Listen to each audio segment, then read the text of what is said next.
नमस्कार किसान साथियों, मैं हूं विवेक दुबे और आप देख रहे हैं हमारी खेती चैनल। हमारी खेती चैनल में हम बात करेंगे आज एक ऐसे विषय की जो लगभग सभी किसान को जानना बहुत जरूरी है। आज का हमारा मुख्य विषय है अभी सोयाबीन का पीला रोग, यानी कि अभी जो इस स्टेज में जो सोयाबीन पीली पड़ रही है। तो इस संबंध में मेरे पास कुछ किसानों का कॉल आया था, तो सोचा इससे संबंधित भी आपको कुछ एक जानकारी प्रदान कर दूं। जैसा कि सोयाबीन अभी 10 से 15 दिन की हो गई, कई जगह 20 से 25 दिन की हो गई है, और कई जगह पर अच्छा पानी गिर रहा है, कई जगह पर पानी नहीं गिर रहा है।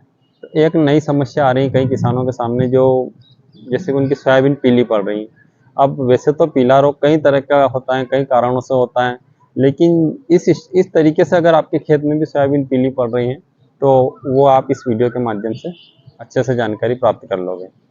जैसा कि पीला रोग का मुख्य कारण होता है कंटिन्यू एक ही तरह की वैरायटी लगाने से भी उसका रेसिस्टेंस पावर कम रहता है।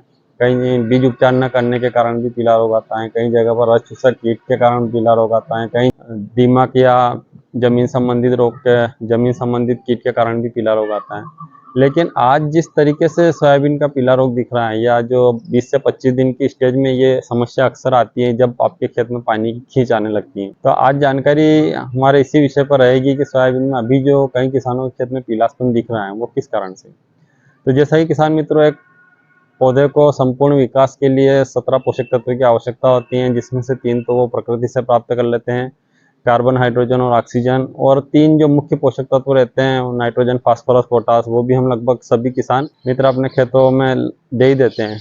और जो द्वितीय पोषक तत्व रहते हैं, कैल्शियम, मैग्नीशियम, सल्फर, ये भी हम देते हैं। लेकिन कई ऐसे सूक्ष्म पोषक तत्व रहते हैं जो पौधे को बहुत जरूरी रहते हैं। जैसा कि हम वर्तमान में कई फसल पे फसल लिए जा रहे हैं, मक्का, सोयाबीन या गेहूं, तो इसमें जो हम मुख्य पोषक तत्व की तो पूर्ति कर देते हैं, लेकिन वहीं पर सूक्ष्म पोषक तत्वों पर कोई किसान ध्यान नहीं देता। तो देखिए, इस संबंध में अगर आपके खेत में कंटिन्यूस से हर वर्ष सोयाबीन पीली पड़ रही है, तो सबसे पहले तो आप उसका मिट्टी परीक्षण करवाइए, क्योंकि उसमें हमें 100% रिजल्ट देखने को मिलेगा। लेकिन अभी कुछ किसान भाइयों के जो कॉल आए थे या व्हाट्सअप आए थे, तो उसके माध्यम से जो मैंने सोचा कि इस विषय में भी आपको एक जानकारी दे दूं। तो यहाँ पर मैंने पौधे के 17 पोषक तत्व की बात इसलिए कही कि जो सिम्टम्स अभी उस पौधे में आए हैं उसमें आई थी मुख्य आयरन की कमी। आज के इस वीडियो में भी हम इसी विषय पर चर्चा करेंगे कि अगर आपके खेत में भी इस तरह से सोयाबीन पीली पड़ रही है तो उसका अभी मुख्य कारण आयरन की ही कमी है। तो आज का हमारा मुख्य टॉपिक जैसा कि आयरन की कमी। सोयाबीन या अन्य फसल में आयरन की कमी होने पर उसका पौधा पूर्णतः स्वस्थ रहता है, जड़ भी कंप्लीट रहती हैं, तना भी एकदम स्वस्थ रहता है, नीचे की पत्तियां भी स्वस्थ रहती हैं। तना सही रहेगा, जड़ सही रहेगा, नीचे की पत्तियां सही रहेगी। आयरन की कमी की मुख्य पहचान हम इस तरीके से जान सकते हैं कि उसकी जो नई कोपले, जो भी आपकी सोयाबीन है या जो भी फसल है, अगर उसकी नई कोपले या नई पत्तियां उसमें पीलासपन आ रहा है, लगभग पीली होते होते नई पत्तियां पूरी पीली हो जाएगी, और उन पत्तियों पे जो शिराएं रहती हैं, जो बारीक बारीक वो जो लाइनें रहती हैं, वो तो हरी रहेगी, बाकी पूरी पत्ती पीली हो जाएगी। पौधा स्वस्थ रहेगा, नीचे की पत्तियां स्वस्थ रहेगी, जड़ सही रहेगी, तना सही रहेगा। लेकिन अगर इस तरीके से ऊपर से पीली पड़ती हैं तो वो 100% आपके आयरन की कमी। जैसा कई क्षेत्रों में पानी नहीं गिर रहा है, और इसका एक कारण ये भी हो रहा है, पानी नहीं गिरने के कारण पौधा जमीन से आयरन को अवशोषित नहीं कर पा रहा है, उसकी जड़ें आयरन को नहीं ले पा रही हैं, क्योंकि ज़्यादा सूखे के कारण आयरन निष्क्रिय हो जाता है और पौधा नहीं ले पाता है। जब भी अच्छा पानी गिरेगा, आपकी मिट्टी अच्छी नमी वाली हो जाएगी, तो पौधा स्वतः आयरन लेने लगेगा और धीरे धीरे आपका पौधा स्वस्थ हो जाएगा। अगली पत्तियां फिर उसमें हरापन पे आने लगेगी और वो पौधा धीरे धीरे वो भी स्वस्थ हो जाएगा।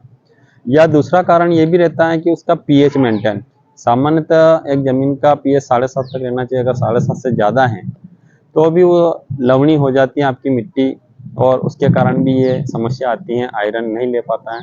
तो इसीलिए मैंने बोला मिट्टी परीक्षण इसका मुख्य उपाय है। लेकिन त्वरित में अगर ये समस्या दिख रही हो तो आप इसका या तो पानी के भरोसे बैठिए, जब भी अच्छा पानी गिर जाएगा, वातावरण में नमी आ जाएगी, या जो आपकी मिट्टी अच्छी गीली हो जाएगी, तो पौधा धीरे धीरे स्वतः ही आयरन लेने लगेगा। तो इस आयरन की कमी को एक तो आप प्रकृति के सहारे बैठकर भी इसकी पूर्ति कर सकते हो, ज़्यादा इससे पौधे में स्ट्रेस नहीं बढ़ेगा। जब भी पानी गिरेगा तो तुरंत वो निदान हो जाएगा। अगर उसके अलावा आप चाहते हैं कि नहीं हमें त्वरित रिजल्ट चाहिए, तो मेरे पास ये पीएससी का आयरन है जो 12% में आता है, चिलेटेड फॉर्म में। इसका भी बहुत अच्छा रिजल्ट है, आप इसका भी स्प्रे कर सकते हैं। अगर इसके स्प्रे की बात करें तो 15 से 20 ग्राम प्रति टंकी इसका स्प्रे है, जो 16 लीटर के पंप के लिए है। वहीं अगर बीघा में बात करें तो 80 से 100 ग्राम इसका 1 बीघा का डोज है, और एकड़ में बात करें तो 150 से 200 ग्राम इसका स्प्रे का डोज है। तो आप इसका स्प्रे करके इस समस्या से भी एक निजात पा सकते हैं। तो ये था पौधे में आयरन की कमी के लक्षण, जिसे आप स्प्रे द्वारा अगर दूर करना चाहें तो आप इसमें फेरस का स्प्रे कर सकते हैं, या बिना किसी खर्चे के हम इसका निदान चाहते हैं तो पानी गिरने का वेट कीजिए। जब भी अच्छा पानी गिर जाएगा, जब भी आपकी मिट्टी अच्छी नमी वाली हो जाएगी, अच्छी पानी से भर जाएगी, तो स्वतः ही पौधा मिट्टी से आयरन लेने लगेगा।